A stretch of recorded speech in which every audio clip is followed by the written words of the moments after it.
ప్రపంచంలో ఎక్కడా లేని అర్ధనారీశ్వర దేవాలయం ఎక్కడ ఉంది? హాయ్ అండి, వెల్కమ్ టు లక్కీ వరల్డ్. మనమైతే ఇప్పుడు అర్ధనారీశ్వర స్వామి టెంపుల్ దగ్గర అయితే ఉన్నాం. ఈ టెంపుల్ ఎక్కడ ఉంది, టైమింగ్స్ ఏంటి, అన్ని డీటెయిల్స్ అయితే ఈ వీడియోలో చెప్తాను. వీడియో స్కిప్ చేయకుండా చూడండి. ఈ టెంపుల్ని ఆది పరాశక్తి టెంపుల్ అని కూడా అంటారు. ఈ టెంపుల్ వచ్చేసి కొండాపూర్ దగ్గర ఉంటుంది. అమీర్పేట నుండి బస్ నెంబర్ వచ్చేసి 10H, పటాన్ చెరువు నుండి 222A, గచ్చిబౌలి నుండి 216, ఇలా బస్సెస్ అయితే అవైలబుల్లో ఉంటాయి. మనం కొండాపూర్ సిగ్నల్ దగ్గర అయితే దిగాలి. అక్కడి నుంచి 10 minutes దూరం అయితే ఉంటుంది. నేను మా ఫ్రెండ్స్ అయితే నడుచుకుంటూ వెళ్ళాము.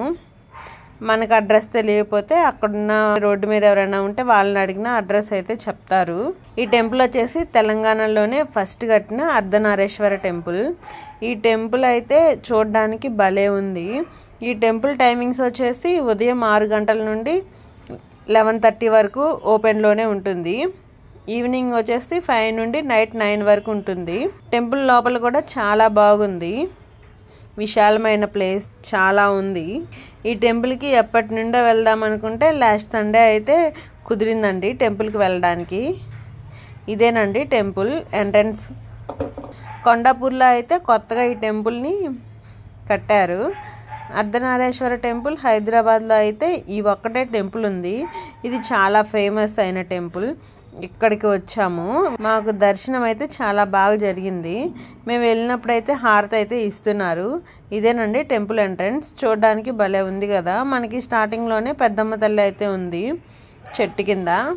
లైటింగ్స్తో భలే పెట్టారు. టెంపుల్ ఇవి చూపిస్తాను, చూసేయండి. టెంపుల్ అయితే చాలా బాగుంది. టెంపుల్ ముందు అయితే 2 గజస్తంభాలు ఉన్నాయి. టెంపుల్ చుట్టూ అయితే అమ్మవారికి ఎన్ని రూపాలు ఉన్నాయో అలా ప్రతి రూపాన్ని అయితే టెంపుల్ సరౌండింగ్ లో ఉన్నాయి. మీరు కూడా మీ ఫ్యామిలీతో వచ్చేసి ఒకసారి అయితే విజిట్ అవ్వండి. ఈ టెంపుల్ అయితే చాలా నీట్గా ఉంది. ఈ టెంపుల్కి అర్ధనారీశ్వర స్వామి అనే నేమ్ ఎందుకు వచ్చిందో చెప్తాను. రైట్ సైడ్లో శివుని రూపం, లెఫ్ట్ సైడ్లో పార్వతీ రూపం ఉంటుంది. అందుకే ఈ టెంపుల్కి అర్ధనారీశ్వర టెంపుల్ అనే పేరు వచ్చింది.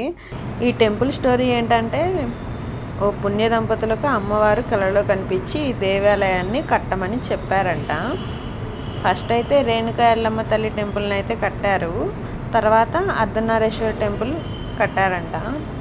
ఈ ఆలయంలో గుడిపై ఎక్కడ చూసినా శివుని పార్వతుల బొమ్మలే ఉంటాయి. చాలా అందంగా చెక్కారు టెంపుల్ని. ఈ టెంపుల్కి 2 పక్కల అటొక త్రిశూలం, ఇటొక త్రిశూలం అయితే ఉంటుంది.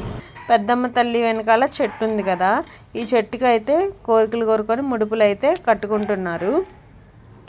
ఈ చెట్టును అబ్జర్వ్ చేస్తే ఒకవైపు నుండి త్రిశూలం ఆకారంలో కనిపిస్తుంది. ఈ టెంపుల్ ముందు శివుడికి వాహనమైన నందీశ్వరుడు అండ్ అమ్మవారికి వాహనమైన సింహం అయితే ఉన్నాయి. ఈ టెంపుల్కి వచ్చి మనం ఏదైనా కోరుకుంటే తప్పకుండా నెరవేరుస్తారు అంట. ఆ అర్ధనారీశ్వరులు మన కోరిక కోరుకొని 9 ప్రదక్షిణాలు చేస్తూ ఒక్కో ప్రదక్షిణముకు ఒక్కో శక్తి పేరు చెప్తూ మనం కోరికను కోరుకుంటే తప్పకుండా నెరవేరుస్తారు అనమాట.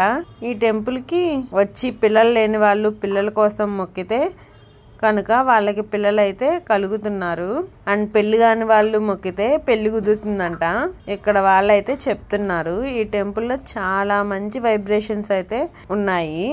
టెంపుల్ పక్కనే ఇలా శివుడు పార్వతి ఉన్నారు. ఇక్కడ అందరూ ఫొటోస్ తీసుకుంటున్నారు. నేను కూడా ఫొటోస్ అయితే తీసుకున్నాను. ఈ వీడియో కనుక మీకు నచ్చినట్టయితే లైక్ చేయండి, షేర్ చేయండి, సబ్స్క్రైబ్ చేసుకోండి, అలాగే కామెంట్ కూడా చేయండి. మళ్ళీ ఇంకో వీడియోతో మీ ముందుకు వస్తాను. బాయ్.